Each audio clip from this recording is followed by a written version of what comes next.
अस्सलाम वालेकुम, it's me महबूब अली मुगल। आज हम डिस्कस करने जा रहे हैं गाज़िला की एप्लीकेशन। लास्ट टाइम हमने गाज़िला डिस्क्रिप्टली डिस्कस किया था। गाज़िला में कुछ चीज़ें हमने इंटरनेट डिस्कस की थी, बड़ी ज़बरदस्त वीडियो थी, आप वो भी चेक कर सकते हो। और आज हम उसी से रिलेटेड जो है उसकी एप्लीकेशन डिस्कस करेंगे। सबसे पहले हम एप्लीकेशन डिस्कस करेंगे। तीनों अच्छा, वैसे इसकी तीन एप्लीकेशन है। तीनों एप्लीकेशन में हमें इलेक्ट्रिक फील्ड इंटेंसिटी मालूम करना है बाय यूजिंग गाज़िला। तो सबसे पहले एप्लीकेशन नंबर 1 में हम यूज करते हैं। दोबारा मैंने हेडिंग में भी क्या दिया, इलेक्ट्रिक फील्ड इंटेंसिटी। ये तीनों एप्लीकेशन में हमें इलेक्ट्रिक फील्ड इंटेंसिटी जो है वो कैलकुलेट करनी है, डिटरमाइन करनी है। अब पहली एप्लीकेशन है electric field intensity due to spherical charge shell. ये आपका एक स्फेरिकल चार्ज शेल है which contains large number of positive charges. अब इसकी जो रेडियस है वो है a, वो जो कि हमने यहां बताया, consider a sphere of charge, spherical charge of radius a on which charge q या number of charges are uniformly distributed.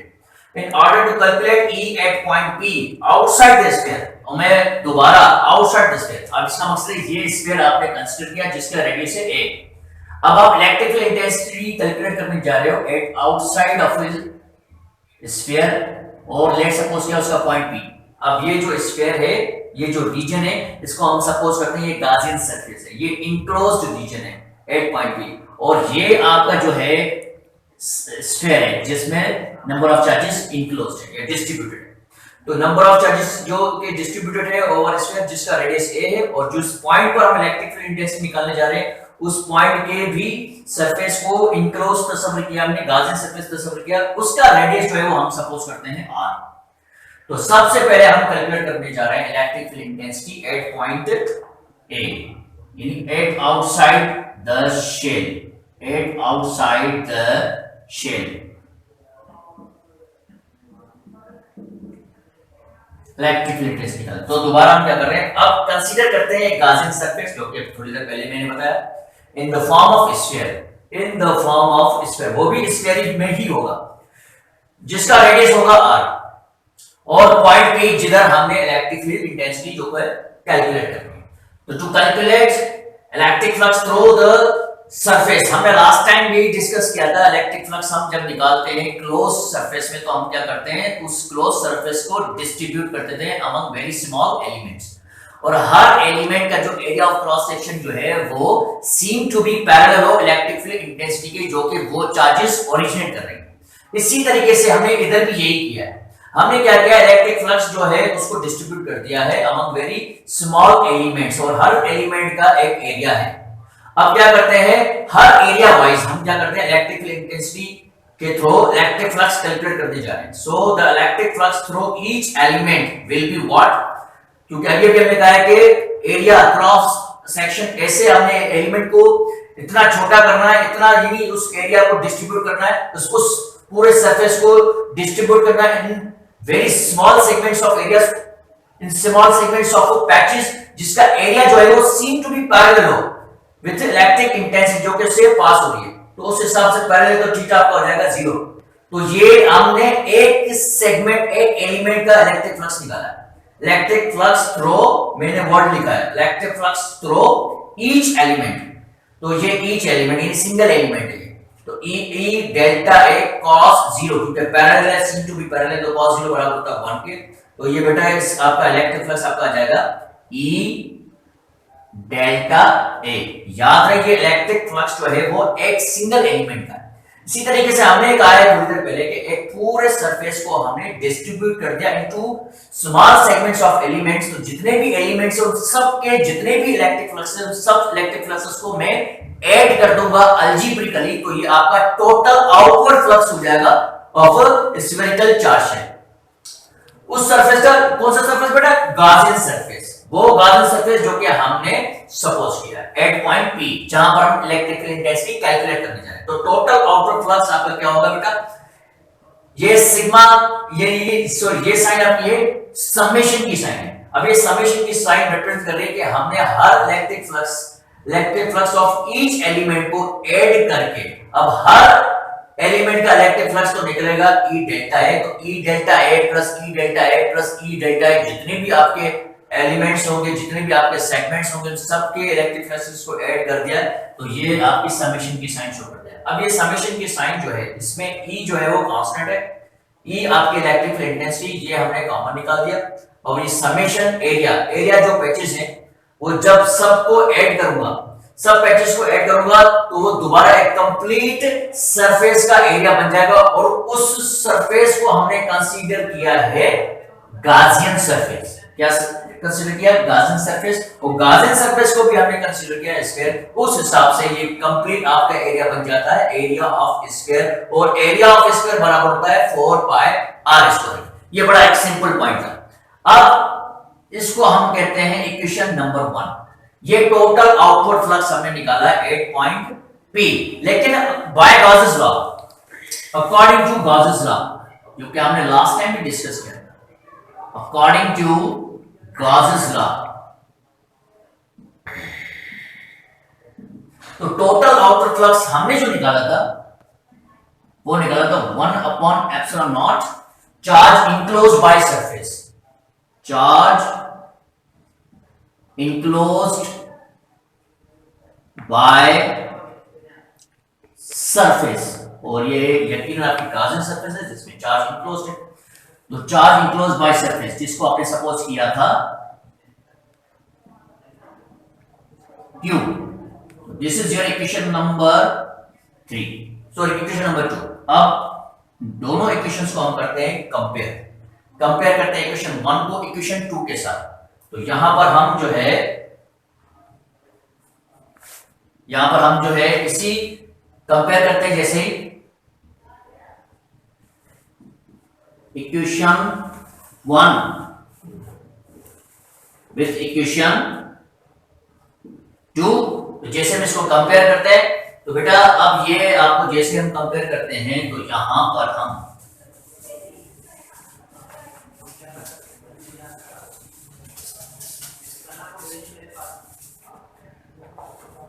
हमें मिलता है इस कंपैरिजन के बाद, तो ये भी टोटल आउटपुट फ्लक्स था, ये भी टोटल आउटपुट फ्लक्स है, तो ये आपका है E 4 pi r square 8 point P, और ये आपका है 1/ε0 Q, जैसे हमने कंपेयर किया। तो हमें कैलकुलेट करनी है इलेक्ट्रिक फील्ड इंटेंसिटी, तो 4 पाई आर स्क्वायर जो कि मल्टीपल में उधर शिफ्ट करेंगे, तो ये हो जाएगा divide 1/4 pi epsilon Q upon r square. ये इलेक्ट्रिक फील्ड इंटेंसिटी है आपकी 8 point P, electric field intensity आपकी 8 पॉइंट P है, outside the shell, 8 outside the shell, E 8 outside the shell, spherical shell. अब हम डिस्कस करने जा रहे हैं ऑन द शेल।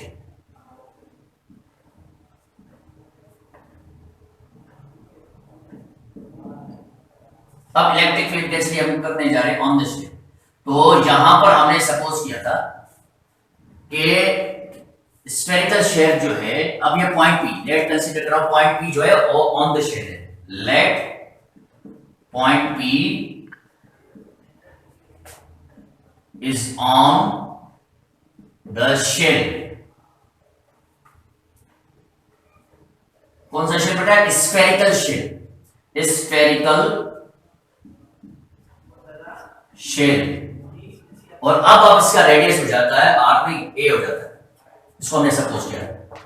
तो shell of radius A on which charge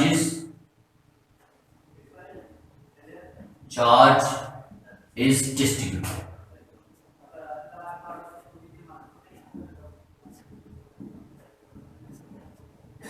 अब जैसे चार्ज डिस्ट्रीब्यूट हो रहा है और हमने सपोज किया अब R की जगह पर A, तो ये इलेक्ट्रिक फील्ड इंटेंसिटी हो जाती है बेटा 1/4 pi epsilon nought Q upon A square.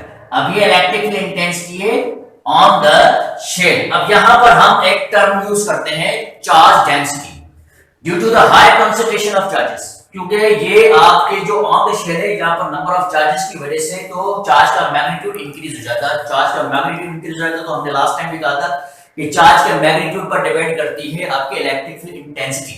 तो ये अगर चार्ज का मैग्नीट्यूड इंक्रीज हो जाएगा तो ऑन द शेल तो इलेक्ट्रिक फील्ड इंटेंसिटी इंक्रीज हो जाती है। तो वो चार्ज का जो मैग्नीट्यूड इंक्रीज हुआ है वो मैग्नीट्यूड हम डिस्कस करेंगे किस रीजन में, उस एरिया में। तो ये आपका एरिया जो है वो at point P, area of surface जो है वो स्मॉलर है as compare to at point P. तो एरिया जो है जितना डिक्रीज होगा इलेक्ट्रिक फील्ड इंटेंसिटी उतनी स्ट्रांग होगी, और एरिया जितना वाइडर होगा इलेक्ट्रिक फील्ड इंटेंसिटी जो है उतनी वीक होगी। तो इस वजह से हम टर्म यूज करते हैं charge density. Due to the high concentration of electric charges on the sphere, यहां हमने रीजन भी दे दिया, ड्यू टू द हाई कंसंट्रेशन ऑफ due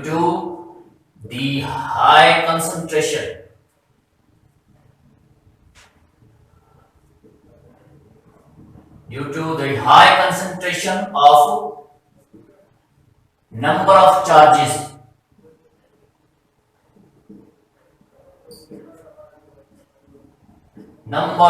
charges on the shell,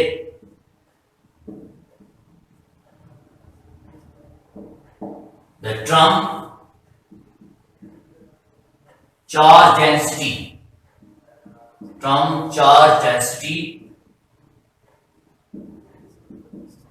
is introduced। अब ये हमने रीजन भी दे दिया। अब चार्ज डेंसिटी बेसिकली है क्या? चार्ज डेंसिटी हम लिखते हैं, charge density is what? amount of charge per unit area of a sphere। इस हिसाब से the amount of charge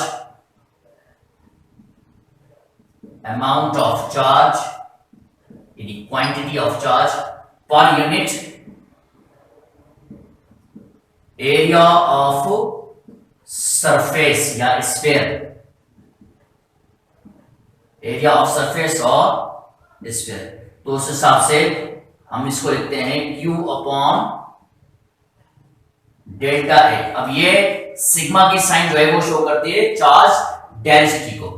तो इस हिसाब से एरिया आपका क्या है, एरिया ऑफ स्फीयर आपका क्या है, 4 पाई ए स्क्वायर, क्योंकि ऑन द शेल जो रेडियस है आपने सपोज किया ए। तो Q आपका हो जाता है बेटा सिग्मा इंटू 4 पाई ए स्क्वायर। ये 4 पाई स्क्वायर अगर डिवीजन में इधर शिफ्ट करेंगे लेफ्ट हैंड साइड पर तो ये मल्टीप्लाई हो जाए। इस क्यू को हम पुट अप कर देंगे इक्वेशन नंबर 3 में। Put in equation number 3,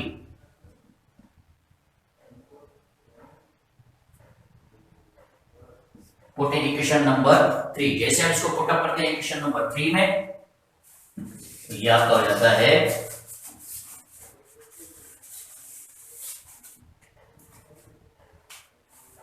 electric field intensity 1/4 pi epsilon not. Q की जगह पर हम पुट अप करेंगे इसकी वैल्यू सिग्मा इंटू 4 पाई ए स्क्वायर, और अपॉन में ए स्क्वायर आपका ऑलरेडी है, ये ए स्क्वायर कैंसिल, 4 पाई कैंसिल। तो इलेक्ट्रिक फील्ड इंटेंसिटी आपकी जाती है in terms of charge density sigma upon epsilon not. इसका मकसद ये है कि चार्ज डेंसिटी अगर ज्यादा होगी, चार्ज डेंसिटी क्यों ज्यादा होगी? क्योंकि अमाउंट ऑफ चार्जेस जहां पर ज्यादा हो और एरिया जो हो सरफेस का वो नैरो हो। अगर एरिया नैरो हो और amount of charges, concentration of charges ज्यादा हो तो बेटा इलेक्ट्रिक फील्ड इंटेंसिटी ज्यादा होगी। क्यों? क्योंकि आपकी चार्ज डेंसिटी भी ज्यादा होगी।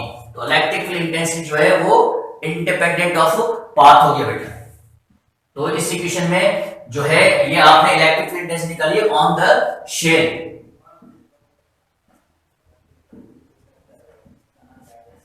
अब हम जाते हैं at inside the shell, at inside the shell. अब लेट सपोज करते हैं ये पॉइंट ई जो है वो हम अब गाउसियन सरफेस हम करने जा रहे हैं इनक्लोज्ड एट इनसाइड शेल। अब ये इनसाइड ऑफ द शेल हो गया। लेट कंसीडर करते हैं ये पॉइंट P जो है वो इनसाइड ऑफ द शेल है। अब इनसाइड ऑफ शेल गाजर सरफेस में कोई भी चार्ज इंक्लोज नहीं है, कोई भी एक भी चार्ज नहीं है। तो late P is the point of considered Gaussian surface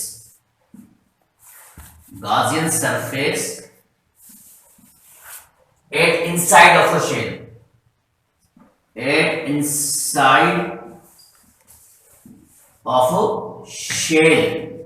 where no charge is placed, where no charge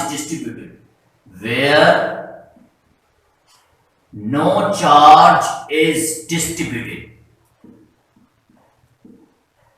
कोई भी चार्ज नहीं है। तो Q आपका हो गया 0। तो उस हिसाब से इलेक्ट्रिक फील्ड इंटेंसिटी बेटा क्या हो जाएगी, इलेक्ट्रिक फील्ड इंटेंसिटी भी आपकी हो जाएगी 0। तो इलेक्ट्रिक फील्ड इंटेंसिटी आपकी एट इनसाइड ऑफ शेल जो है वो 0 हो जाएगी। किसी भी फार्मूले में अगर आप इलेक्ट्रिक फील्ड इंटेंसिटी जो है वो 0 पुट अप कर दोगे बेटा, तो ये आपकी इलेक्ट्रिक फील्ड इंटेंसिटी भी 0 है, जैसे जो कभी भी थोड़ी देर पहले हमने डिस्कस किया। तो ये इलेक्ट्रिक फील्ड इंटेंसिटी हमें कैलकुलेट की है by using Gauss's law at outside the shell, on the shell, at inside of the shell. तो कमेंट सेक्शन में if you have any question you can ask. ये हमने पहली एप्लीकेशन की है, इसकी दूसरी और तीसरी एप्लीकेशन हम अपने नेक्स्ट लेक्चर में डिस्कस करेंगे। तब तक के लिए अल्लाह हाफिज़।